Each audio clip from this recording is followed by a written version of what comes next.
வாக்களித்தவர்களாலேயே துரத்தியடிக்கப்படுவீர்கள். சபையில் அனுரவுக்கு விடுக்கப்பட்ட எச்சரிக்கை. போலீஸ் மா அதிபரை கைதாகும் அளவிற்கு நாட்டின் நிலைமை மோசமாக உள்ளது. அதிகரிக்கும் ஆர்ப்பாட்டங்கள். இலங்கைக்கு IMF விடுத்த கடும் எச்சரிக்கை. காவல்துறைக்கு ஆட்டம் காட்டும் இஷாரா. தகவல் வழங்குபவர்களுக்கு லட்சம் ரூபாய் சன்மானம். செர்பியா நாட்டு நாடாளுமன்றத்தில் கண்ணீர் குண்டு வீச்சு தாக்குதல். மொட்டு கட்சியில் போட்டியிட பலர் ஆர்வம். சாகர காரியவசம் வெளிப்படை. அடுத்த வாரம் வானிலையில் நிகழவுள்ள முக்கிய மாற்றங்கள். மக்களுக்கு விடுக்கப்பட்ட கடும் எச்சரிக்கை. தமிழ் மக்கள் அரசியல் தீர்வு உள்ளிட்ட விவகாரங்களில் கடந்த கால அரசாங்கங்களைப் போன்று அனுர அரசாங்கமும் ஏமாற்றும் வகையிலே செயற்பட்டு வருவதாக இலங்கை ஆசிரியர் சங்கத்தின் பொதுச் செயலாளர் ஜோசப் ஸ்டாலின் குற்றம் சாட்டியுள்ளார். வடமராட்சிக்கு நேற்றைய தினம் விஜயம் மேற்கொண்ட போதே அவர் மேற்கண்டவாறு குறிப்பிட்டுள்ளார். இதன்போது அவர் மேலும் கருத்து தெரிவிக்கையில், நாட்டில் தற்போது தேசிய பாதுகாப்புக்கு எவ்வித பாதிப்பும் இல்லை என அரசாங்கம் தெரிவித்துள்ளது. இருப்பினும் போலீஸ் மா அதிபரை கைதாகும் அளவிற்கு நாட்டின் நிலைமை மோசமாக உள்ளது என்று அவர் குறிப்பிட்டுள்ளார். எதிர்வரும் உள்ளூராட்சி மன்ற தேர்தலில் உங்களுக்கு வாக்களித்த மக்களே உங்களை விரட்டியடிப்பார்கள் என அரசாங்கத்திற்கு நாடாளுமன்ற உறுப்பினர் சாணக்கியன் எச்சரிக்கை விடுத்துள்ளார். நாடாளுமன்றில் உரையாற்றிய போதே அவர் இவ்வாறு கூறியுள்ளார். இது தொடர்பில் மேலும் கூறுகையில், அரசாங்கம் தமது பிரதிநிதிகளின் எண்ணிக்கையை அதிகரிப்பதற்கு மாத்திரமே மலையக மக்களின் வாக்குகளை பயன்படுத்தியுள்ளது. அவர்களின் பிரச்சினைகளை தீர்க்க முதுகெலும்பு இல்லாதவர்கள் என அம்மக்களே உங்களை விரட்டியடிப்பார்கள். கடந்த காலங்களில் மலையக மக்களுக்கு 2136 ரூபாய் வழங்குவதே போதாது என எதிர்த்தவர்களின் அரசாங்கம் இன்று அவர்களுடைய வரவு செலவு திட்டத்தில் 1700 ரூபாய் என்று குறிப்பிட்டுள்ளது. அரசாங்க ஊழியர்களுக்கு சம்பளத்தை அதிகரிப்பதாக கூறியவர்கள் ஏன் அதை மலையக மக்களுக்கு செய்யவில்லை என அவர் மேலும் கேள்வி எழுப்பியுள்ளார். எதிர்வரும் உள்ளூராட்சி மன்ற தேர்தலில் தமது கட்சியில் போட்டியிட பலர் ஆர்வம் காட்டி வருவதாக ஸ்ரீலங்கா பொதுஜன முன்னணி கட்சி தெரிவித்துள்ளது. ஸ்ரீலங்கா பொதுஜன முன்னணியின் பொதுச் செயலாளர் சட்டத்தரணி சாகர காரியவசம் இந்த விடயத்தை தெரிவித்துள்ளார். கொழும்பில் நேற்றைய தினம் ஊடகவியலாளர் சந்திப்பொன்றில் பங்கேற்ற போது அவர் இதனை தெரிவித்துள்ளார். நாட்டு மக்கள் பொய்களுக்கு ஏமாற மாட்டார்கள் என்பது தற்பொழுது தெளிவாகியுள்ளது என அவர் குறிப்பிட்டுள்ளார். எவ்வித குற்றச்சாட்டுகளும் சுமத்தப்படாதவர்கள் மட்டுமே இம்முறை உள்ளூராட்சி மன்ற தேர்தலில் மொட்டு கட்சியின் சார்பில் வேட்பாளராக போட்டியிட உள்ளனர் என அவர் தெரிவித்துள்ளார். இந்த ஆண்டு பட்ஜெட்டில் அரசு ஊழியர்களுக்கான சலுகைகள் குறைக்கப்பட்டதற்கு எதிராக நடாத்தப்படும் தொழிற்சங்க வேலைநிறுத்தங்களால் இலங்கையின் பலவீனமான பொருளாதார மீட்சி பாதிக்கப்படலாம் என்று சர்வதேச நாணய நிதியம் நேற்று செவ்வாய்க்கிழமை கடும் எச்சரிக்கையை விடுத்துள்ளது. ஜனாதிபதி அனுரகுமார திசாநாயக்கவின் முதல் பட்ஜெட் அரசு ஊழியர்களுக்கான சம்பளத்தை உயர்த்தியது மட்டுமல்லாமல் நாட்டில் நலிந்த நிதிகளை சீர் செய்ய தொடர்ச்சியான முயற்சியாக நீண்டகால சலுகைகளில் ஆழமான வெட்டுக்களையும் செய்துள்ளது. இலங்கையின் முக்கிய மருத்துவர்கள் சங்கம் தங்கள் கொடுப்பனவுகளில் வெட்டுக்களுக்கு எதிர்ப்பு தெரிவித்து புதன்கிழமை முதல் வேலைநிறுத்தம் செய்ய பரிசீலித்து வருகின்றது. அதே நேரத்தில் ஆசிரியர்களும் வேலைநிறுத்தங்களை மேற்கொள்வது தொடர்பில் பரிசீலித்து வருகின்றனர்.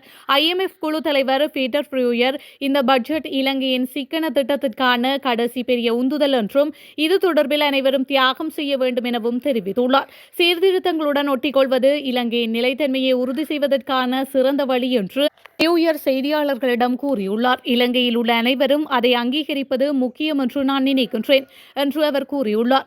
வருவாயில் இன்னும் சிறிது அதிகரிப்பு தேவைப்படும் கடைசி பட்ஜெட் இது. பணவீக்கம் குறைவாகவே உள்ளது. வருமான அதிகரிப்பு மேம்பட்டு வருகின்றது. மேலும் இருப்புகள் தொடர்ந்தும் குவிந்து வருகின்றன என்று அவர் மேலும் தெரிவித்துள்ளார். இந்த முயற்சி 2025 ஆண்டிலும் தொடரும் என்று எதிர்பார்க்கப்படுவதாகவும் அவர் குறிப்பிட்டுள்ளார்.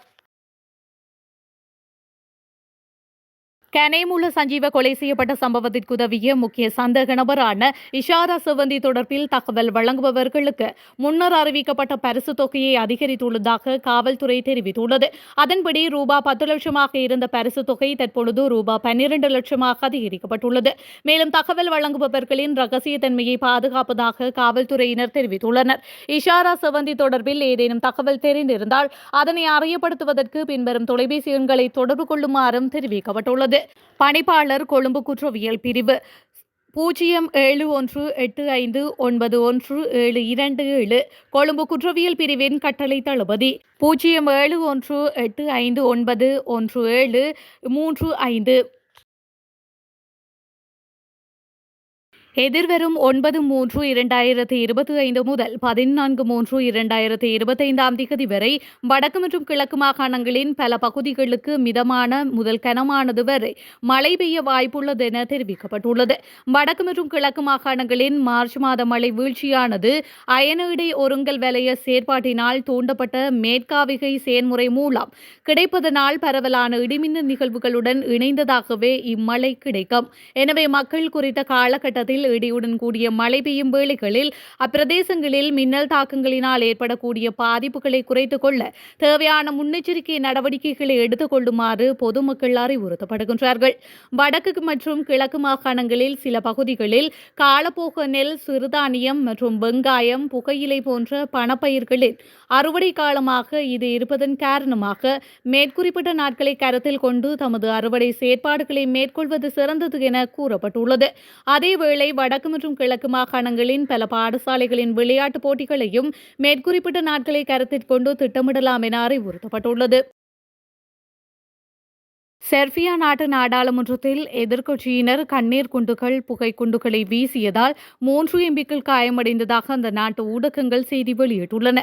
நாடாளுமன்ற கூட்டத்தின் போது சேர்பியன் பிராக்சி கட்சியான ஆளும் கூட்டணியை எதிர்த்து எதிர்க்கட்சியினர் அமளி துமளியில் ஈடுபட்டுள்ளனர். பல்கலைக்கழகங்களுக்கான நிதி அதிகரிப்பு குறித்த வாக்கெடுப்பு நேற்று நடைபெற இருந்ததாக கூறப்படுகின்றது. ஆனால் இந்த அவை சட்டவிரோதமானது என்றும் அந்த நாட்டு பிரதமர் மிலோஸ் உசெவிக்கின் பதவி விலகலை முதலில் உறுதி செய்ய வேண்டும் என்றும் கூறியுள்ளனர். ஒரு கட்டத்தில் எதிர்க்கட்சி எம்பிக்கள் சிலர் தங்களது இருக்கைகளை விட்டு இறங்கி சபாநாயகரை நோக்கி ஓடியுள்ளனர். இதன்போது அவர்களுக்கும் அங்கு பாதுகாப்பு பணியில் இருந்த அதிகாரிகளுக்கும் இடையே முறுகல் ஏற்பட்டுள்ளது. இதற்கிடையே ஏனைய சில எதிர்க்கட்சி உறுப்பினர்கள் கருப்பு மற்றும் இளஞ்சிவப்பு நிற புகைக்குண்டுகளை மக்களவைக்கும் வீசி அரசுக்கு எதிரான பதாதைகளை ஏந்தி போராட்டத்தில் ஈடுபட்டுள்ளனர். அமெரிக்கா தனது ராணுவத்தை ஐரோப்பிய தளங்களிலிருந்து திரும்பப் பெற உள்ளதாக தகவல்கள் வெளியாகியுள்ளன. உக்ரைன் மீதான ரஷ்யாவின் ஆக்கிரமிப்பை தொடர்ந்து கடந்த 2022 ஆண்டில் 20,000க்கும் மேற்பட்ட அமெரிக்க ராணுவத்தினர் ஐரோப்பிய தளங்களில் நிலைநிறுத்தப்பட்டனர். தனது ராணுவத்தினை தற்பொழுது அமெரிக்கா திரும்பப் பெற உள்ளதாக தகவல்கள் வெளியாகியுள்ளது. இந்த நடவடிக்கையானது ஐரோப்பிய நட்பு நாடுகளின் பாதுகாப்பு மற்றும் நேட்டோவின் அடுத்த கட்ட பாதுகாப்பு நடவடிக்கைகள் குறித்த கேள்விகளை எழுப்பியுள்ளது. ஐரோப்பிய நாடுகள் தங்களின் பாதுகாப்பை மேம்படுத்தும் வழிமுறைகள் குறித்து ஆராய்ந்து வரும் நிலையில் மறு ஆயுத வங்கியின் மூலம் அரசின் நிதியை பயன்படுத்தி தனியார் ராணுவ முதலீட்டை பெருக்கவும் ஐரோப்பிய ராணுவ உட்கட்டமைப்பை மேம்படுத்தவும் நடவடிக்கைகள் எடுக்கப்பட்டு வருகின்றது.